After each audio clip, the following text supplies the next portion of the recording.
जय श्री कृष्णा दोस्तों, राधे राधे। आप लोग कैसे हो? अच्छे होंगे। मैं भी बहुत अच्छी हूँ और मेरा नाम है रेखा। मैं यूपी गोंडा ज़िला बलरामपुर की रहने वाली हूँ। मेरे माँ का गांव मौजा कुली बिनौनी गांव इमामनगर में है और मेरी शादी महादेव हरिहर नगर पोस्ट रानी जोत गांव बरगदही में हुआ था। और दोस्तों, मैं देहरादून में रहती हूँ। मुझे यहाँ 12-13 साल हो गए रहते। मैं यहाँ इस समय देहरादून हूँ और यहीं रहती हूँ। दोस्तों, कहते हैं धोखा कभी मरता नहीं है। जी हाँ दोस्तों, धोखा छल कभी मरता नहीं है। कुछ पल के लिए छिपा चाहे ले इंसान, धोखे को छिपा ले, छल को छिपा ले कि मैं ऐसा कर दूंगा इस इंसान के साथ, ये नहीं जान पा रहा है। वो इंसान जानता सब कुछ है, कभी कभी जानकर भी अनजान बन जाता है। दोस्तों, धोखा देने वाला इंसान समझता है हमने उनको धोखा दे दिया, ने इसके साथ हम छल कर दिए, हम बहुत चालाक हैं।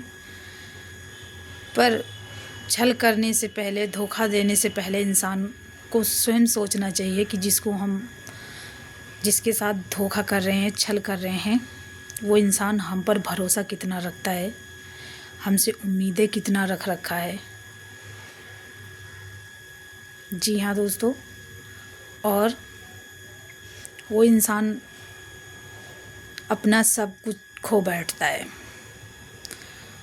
और जब उस इंसान को उससे भरोसा उठ जाता है, दिल टूट जाता है, उसकी बदतमीज़ियाँ देख के, उसकी हरकतें ये देखकर, एक बार नहीं 1000 बार हमने देख देख के अनजान कर दिया है कि हाँ, मेरे से झूठ बोल रहा है, मेरे से छल कर रहा है, कहता कुछ और है, करता कुछ और है कुछ और, दिमाग में चल रहा कुछ और, मेरे से छुप छुप के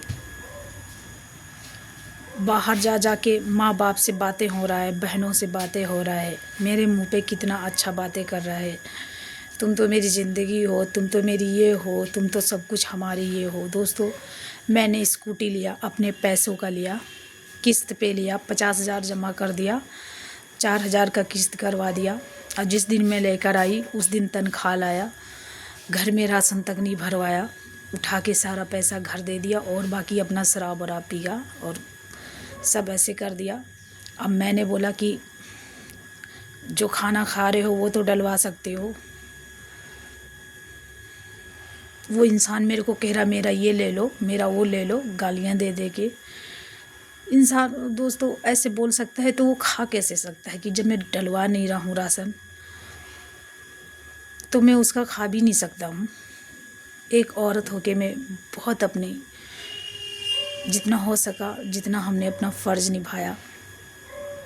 मैं कहती थी कोई बात नहीं, घर में मजबूरियां हैं, समस्या हैं, पर नहीं, उस इंसान को भी सोचना चाहिए वो इंसान हमारे साथ कैसा व्यवहार कर रहा है। दोस्तों, ये लोग हैदराबाद गए, तब भी मैं मना कर रही थी अपने आदमी को, मत जाओ यहाँ 10-12 हज़ार 15 हज़ार की जो भी नौकरी कर रहे हो, कोई बात नहीं, थोड़ा हम कर लेंगे, थोड़ा तुम कर लोगे, अपने बच्चों के साथ रहो, हम कम खाएंगे पर अपना साथ रहो अपने परिवार के साथ। पर दोस्तों, ये माँ बाप के कहने पे ज़्यादा चलता है, बहन के कहने पे। अपनी बहन को बोलता है बड़ी बहन माँ के समान होती है। क्या माँ यही होती है दोस्तों? अपने बीवी बच्चे को ना बताओ, चुपके से बुला ले और उसके बुलाने पे चले जाओ। अपनी बीवी को भी ना बताओ कि मैं गांव जा रहा हूँ, न मैं कहाँ जा रहा हूँ। ये है हमारे घर की परंपरा। दोस्तों, अगर हम ना बताएं तो किसी को नहीं पता चलेगा, क्योंकि वो मीठी मीठी चुपड़ी चुपड़ी बातें करते हैं बाहर जाके, इतना मीठा बोलते हैं मेरे घर वाले।